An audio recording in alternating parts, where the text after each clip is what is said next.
قال الإمام أبو إسحاق الشيرازي في كتاب التنبيه نفعنا الله به وبعلومه الدارين آمين. فإن ترك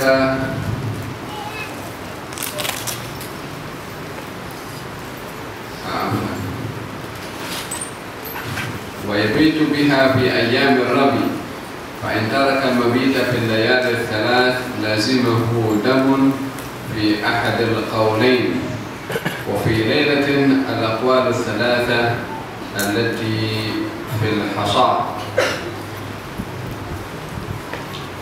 Dan diwajibkan untuk mabit di Mina pada hari-hari melontar. Yani hukum mabit berada di Mina selama 3 hari hukumnya adalah wajib.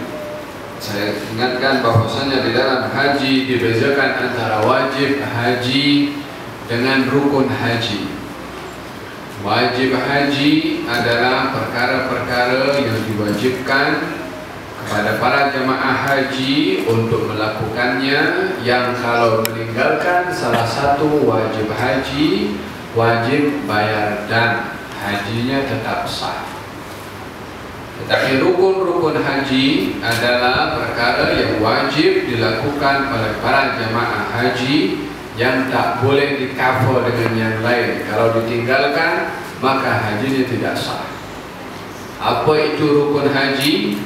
Niat, kemudian ihram, kemudian tawaf, kemudian sa'i, kemudian berada di padang Arafah.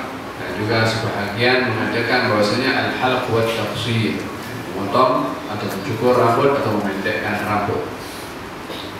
Adapun wajib-wajibnya haji seperti melontar, berada di Mina, berada di Muzdalifah,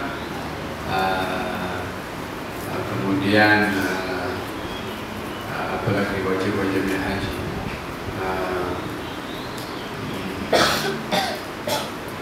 Jumratul Aqabah itu daripada wajib-wajibnya. Melontar ada 2 jenis melontaran. Melontar 3 hari dengan Jumratul Aqabah. Jumratul Aqabah itu berasingan daripada 3 hari itu. Itu adalah bahagian daripada wajibnya haji. Kalau ditinggalkan maka wajib membayar dam, tetapi hajinya sah. Kata Syekh di sini mengatakan wajib untuk berada di Mina, yakni mabit di Mina pada hari-hari melontar, yaitu 3 hari. Fa in taraka al-mabita, bila mana para jemaah haji itu meninggalkan mabit fil layali thalath, 3 hari di Mina, lazimahu damun, maka wajib untuk membayar dam fi ahadil qaulain, dalam 2 pandangan. Di dalam mengeluarkan dam yang masyhur adalah wajib untuk mengeluarkan dam bila meninggalkan 3 hari mabit di Mina. Faham tu? Yani bila mana para jemaah haji daripada Arafah, lepas itu dia pergi Muzdalifah, lepas pergi Muzdalifah dia cukur rambut, lepas cukur rambut dia melontar, dia melontar dia pergi ke Mekah untuk tawaf, dia tak duduk di Mina selama 3 hari sampai selesai ayam tasyrik. Maka dalam hari ini dia wajib membayar dam, bukan 1 dam, dia kena bayar 2 dam. Pasal apa pula bayar 2 dam? Pasal dia meninggalkan menginap di Mina, dia juga meninggalkan melontar. Tapi kalau dia tak menginap di Mina, dia menginap di Mekah, time untuk melontar dia pergi ke Mina melontar, lepas itu pertama dia pergi ke Mekah, maka dalam hal ini dia wajib bayar 1 dam saja, sebab melontarnya dibuat, yang ditinggalkan itu mabit di Mina. Tapi kalau dia sama sekali tak pergi, maka dalam hal ini dia meninggalkan melontar, dia pun juga meninggalkan mabit di Mina, maka masing-masing ada damnya. Ini bila mana meninggalkan 3 kali atau 3 hari mabit di Mina. Wa fil lailatin, kalau dia meninggalkan mabit di Mina hanya 1 malam sahaja, apa hukumnya? Al-aqwal thalatha allati fil hasah, yakni hukum kepada mereka yang meninggalkan 1 hari berada di Mina yang seperti 3 hari, 1 hari dia tak buat. Apa patut yang apa hukuman kepada orang ini?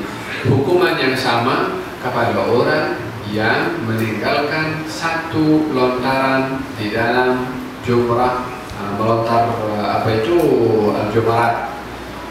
Saya ingat ada beberapa pandangan. Yang pertama, kalau seseorang itu melontar batu, patutnya 7, dia lontar 6. Maka dalam ini lontar kalau dia melontar 6, 1 batu kurang. Apa hukuman denda kepada orang seperti ini? Yang pertama, kalau 1 batu, maka mengeluarkan beras 1 mud.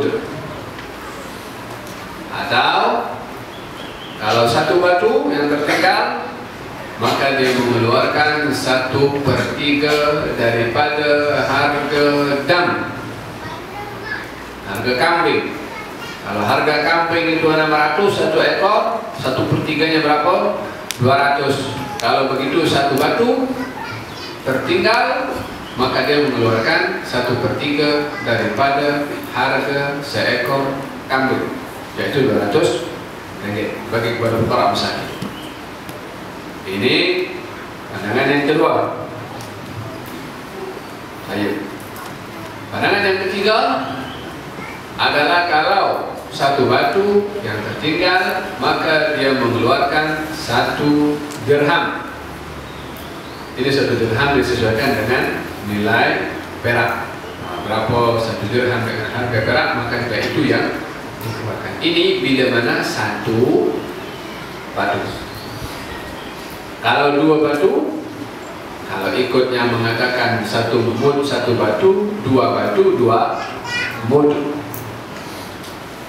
Kalau pandangan yang kedua mengatakan 1/3 harga kambing, kalau 2 batu, maka 2/3 berapa?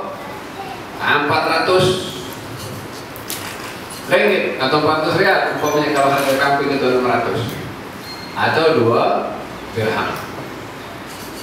Tapi kalau 3 batu ke atas yang ditinggalkan, maka 1 ekor kambing. Paham dong? 1 batu 1 mud atau 1/3 harga dam atau 1 dirham. 2 batu kali 2, 3 batu 1 dam.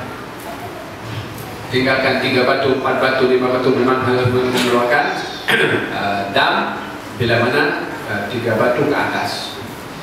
Ini bila mana dia itu sudah terlepas daripada 3 hari masa melempar di Mina sana, yang ini sudah masuk hari ke-14 ayam tasyrik, sudah masuk hari ke-15. Aku lupa lah melontar dulu, aku tak cukup batu melontar. Tengok berapa batu, kena hukuman macam mana saya jelaskan sebentar tadi. Tapi kalau dia terlupa melontar batu selagi dia masih berada di dalam ayam tasyrik, dia boleh cover, kerana melontar itu sebahagian kaum mengatakan sampai pada hari yang ke-3 daripada ayam tasyrik, dia boleh dalam hari yang ke-3 itu melontar untuk 3 hari. Start daripada wusta, daripada surah, wusta, kubra atau agabah, patah balik lagi. Surah, wusta, agabah, patah balik lagi. Surah, wusta, agabah untuk 3 hari dalam 1 hari. Ini bila mana masih ada di dalam ayam tasyrik. Tapi bila mana lepas dah masuk ke hari 14 Zulhijjah, halas, dia kena hukuman macam tadi itu. Berapa batu yang ditinggalkan, maka hukumannya relevan dengan apa yang telah diuraikan oleh al-fuqaha. Paham tak? Wa yajuzu li ahli sigayati, bagi tadi mereka yang meninggalkan 1 malam dalam ayamul Mina, maka 1/3 harga dirham atau 1 mud atau 1 dirham. Wa yajuzu dan diperbolehkan li ahli siqayati Al-Abbas, bagi mereka yang bertugas untuk mengambil air daripada golongan Bani Abbas alaihi salam, ri'a'an ibil, dan pengembala onta, an yada'u al-mabita, untuk memperbolehkan meninggalkan mabit layali Mina, pada malam-malam di Mina, wa yarmu yauman, melontar satu hari, wa yada'u yauman, dan meninggalkan lontaran satu hari, summa yarmu ma ba'dahu, lalu kemudian dia melontar menggantikan hari yang dia tidak melontar. Apa maknanya? Orang dahulu bila mana pergi ke haji itu ada golongan tertentu yang mempunyai tugasan. Satu golongan bertugas untuk mengembala lembu, apa itu, onta. Satu golongan lagi bertugas untuk mengambil air. Mereka yang bertugas untuk mengembala onta untuk persiapkan makan itu adalah ada tempat-tempat tertentu mereka akan mesti bawa, bukan di Mina. Tak ada apa yang boleh dikembalikan untuk onta para jemaah haji yang sekian ramai berdatang, yang memerlukan kepada onta itu makanan supaya energi ada, boleh ditunggangi, boleh dinaiki, maka perlu masa bagi onta itu waktu untuk makan. Dan seperti sekarang, seperti mana sekarang sudah dengan dia punya simpanan tong besar itu cukup untuk beberapa hari. Dahulu kena pergi ambil ke Mekah sana, pergi Zamzam, kalau ada sumber air tak pergi di mana, dia kena pergi situ. Kalau nak duduk mereka jemaah haji di Mina selama 3 hari, onta tak makan, air tak ada, macam mana nak? Apa itu, mereka jemaah haji sangat memerlukan kepada minuman juga. Tengok bagaimana dia syariah Islam itu. Bila mana dia seseorang itu dihadapi dengan perkara-perkara yang susah dan sempit, akan dibuka pintu kemudahan di dalam syariat kita. Yang tak ada dalam agama ini susah. Yang ada orang menyusahkan hukum agama. Dibagi mudah, nak yang lebih mudah lagi. Kata baginda Rasulullah SAW, Sayyidina Abbas bin Abdul Muttalib bertugas untuk, dan keturunannya bertugas untuk mengambil air sebagai khidmat kepada para jemaah haji yang berada di Mina. Maka Abbas bin Abdul Muttalib dan keturunannya ketika memberitahukan kepada Nabi SAW akan tugasan itu dan memerlukan untuk meninggalkan Mina. Kalau meninggalkan Mina maknanya tak mabit di Mina. Jadi macam mana dia? Sementara dia pergi haji, wajib mabit di Mina, ada tugasan yang mesti meninggalkan mabit di Mina. Kata baginda Rasulullah, apa? Kamu pergi. Karena sebagai khidmat kepada para jemaah haji. Ini adalah baik kepada Abbas dan keturunannya ataupun sesiapa saja yang mempunyai tugasan khidmat kepada para jemaah haji, maka dibenarkan untuk meninggalkan mabit di Mina demi untuk khidmat yang mustahab bagi mereka para jemaah haji. Maka mereka yang bertugas seperti Abbas dan keturunannya yang bertugas untuk mengambil air, dan tugasan mengambil air itu diperlukan dalam cuaca yang sejuk, yakni malam, maka mereka walaupun keluar malam tak perlu mabit di Mina sebab ada tugasan tertentu.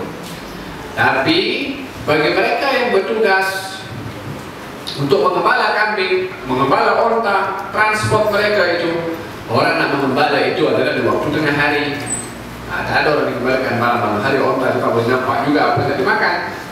Jadi bagi mereka yang bertugas untuk mengumpulkan atau mengambil air, walaupun keluar di waktu malam setelah matahari terbenam, bagi golongan ini tak wajib bayar dam, silahkan pergi. Tapi bagi mereka yang bertugas untuk mengembalikan onta, transport para jamaah haji itu tak boleh keluar daripada Mina kecuali sebelum terbenam matahari.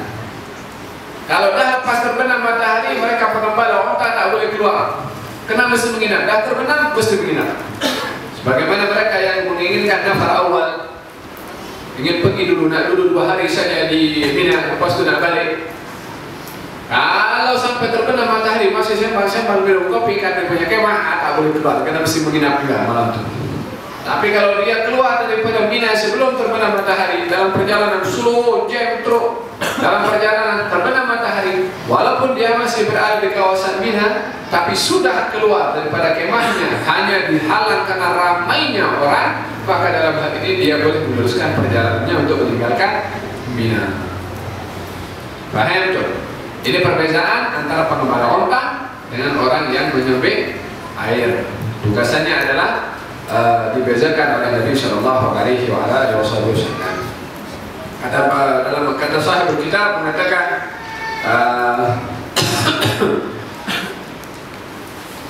boleh bagi mereka meninggalkan mabit di Mina, meninggalkan lontaran melontar 1 hari, meninggalkan lontaran 1 hari, kemudian mengqadha lontaran yang ditinggalkan. Dia menginap hari 11, lepas itu dia tak menginap hari 12, hari 13 dia balik ke Mina, maka dia menggantikan lontaran yang dia tak melontar semalam itu. Yani dia berada selama 3 hari, maka dia melontar 3 hari, mengqadha hari lontaran yang dia tidak melontar disebabkan dia tidak menginap di Mina. Ini bagi siapa? Bagi mereka Sigayat al-Abbas, mereka yang bertugas untuk mengambil air seperti Abbas dan keturunannya atau yang lain, dan juga pengembala onta. Fa'il agama ri'a, bila mana pengembala itu berada di Mina hatta gharabat asy-syamsu, sehingga matahari terbenam, lam yajuz lahum an yakhruju hatta yabitu. Kalau mereka para pengembala ini masih berada di Mina setelah matahari terbenam, tak boleh keluar, karena mesti menginap. Tapi khusus bagi pengembala, bukan bagi mereka yang bertugas untuk mencari atau mengambil air. Wa yajuzu li ahli Sigayat al-Abbas, adapun bagi mereka ahli Sigayat al-Abbas, yakni Abbas dan keturunannya yang bertugas untuk mengambil air, boleh an yad'ul mabit di Mina, meninggalkan mabit di Mina sama sekali. Oke. Sebelum terbenam matahari, setelah terbenam matahari, fadl. Tapi kena juga melontar. Sampai saya sebutkan, bukan makna orang meninggalkan mabit di Mina sekali dengan lontaran. Tak, lontarnya wajib. Itu wajib yang berasalnya daripada mabit. Mabit wajib, melontar wajib. Kalau dua-dua ditinggalkan, 2 kewajiban ditinggalkan bagi mereka yang meninggalkan 2 perkara tersebut. Wa in aqamu ila al-ghurub, kalau mereka itu berada di Mina sampai matahari terbenam. Siapa mereka? Para jemaah haji. Wa man taraka al-mabita bi 'abdin abigin. Barang siapa yang meninggalkan mabit di Mina disebabkan oleh kerana hamba sahayanya yang lari, aw li amrin yakhafu fawtuhu, atau disebabkan oleh kerana perkara yang dia khawatir terlepas, yakni terlepas dengan dia punya grup, takut hilang, terlepas dia punya flight yang akan terbang umpamanya, sehingga dengan sebab-sebab itu dia meninggalkan mabit di Mina, karena karri'a, hukumnya sama dengan pengembala onta tadi, yakni keringanan untuk meninggalkan mabit di Mina. Maka dalam hal ini diperbolehkan baginya meninggalkan mabit, tapi lontaran tetap dia wajib untuk melontar. Wa ahli Sigayat al-mansus, sama hukumnya dengan pengembala onta ataupun mereka yang mencari air.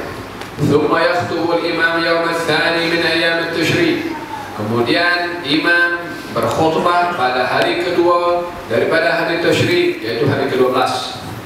Apa tujuannya? Pada salat zuhur, selepas salat zuhur berkhutbah. Tujuannya wa yuwaddi' al-hujjaj, menyampaikan selamat tinggal wada' kepada para jemaah haji, khususnya wa yu'allimuhum jawazan nafar, memberitahukan kepada para jemaah haji macam mana cara meninggalkan an-nafar Mina dengan nafar al-awwal, yakni pada hari ke-12 daripada bulan Dzulhijjah. Khatib setelah khutbah, setelah salat zuhur menyampaikan khutbah. Dalam khutbahnya mengingatkan kepada para jemaah haji barang siapa yang ingin melakukan nafar awal diberitahu hukumnya, yaitu hukum nafar awal sebelum terbenam matahari, kerana mesti keluar, dan juga melakukan lontaran terlebih dahulu, dan juga menyampaikan ucapan selamat tinggal kepada para jemaah haji. Yani karena selesai daripada Mina, tugasan haji dah selesai, mereka para jemaah haji semuanya akan kembali ke kampung masing-masing. Khatib menyampaikan khutbah, ucapan selamat tinggal, artinya pesanan-pesanan yang perlu dibawa oleh para jemaah haji. Waman nafara qabla ghurubi syamsi saqat anhu ar-ramy fil yawm ats-tsalits. Barang siapa yang melakukan nafar awal sebelum matahari terbenam, maka gugurlah melontar untuknya pada hari yang ketiga.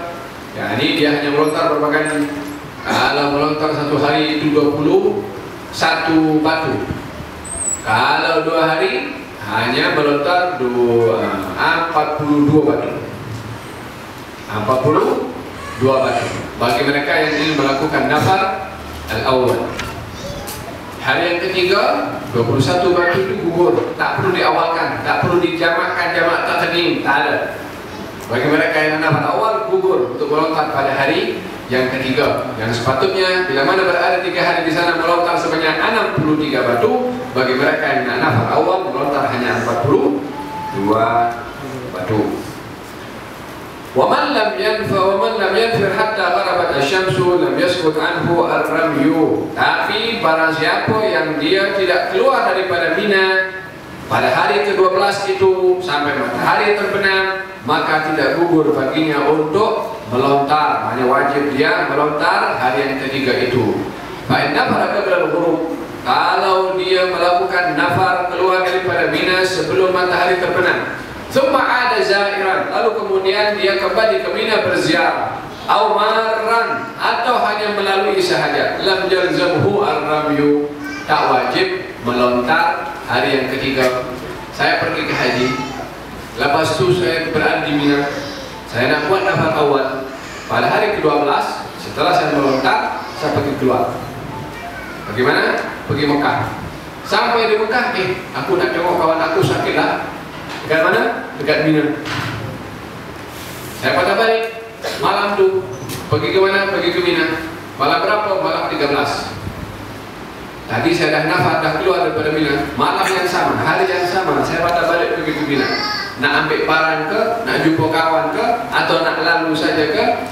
Adakah saya yang pergi keluar pada hari ke-12 itu, yang mabit di Mina masih ada 1 hari, masa saya balik situ untuk ada hajat tertentu, adakah bila mana saya berada di situ wajib saya menginap 1 hari lagi karena masih ada peluang untuk saya menginap atau tidak? Kata tidak, tak perlu. Dah nafar awal halal.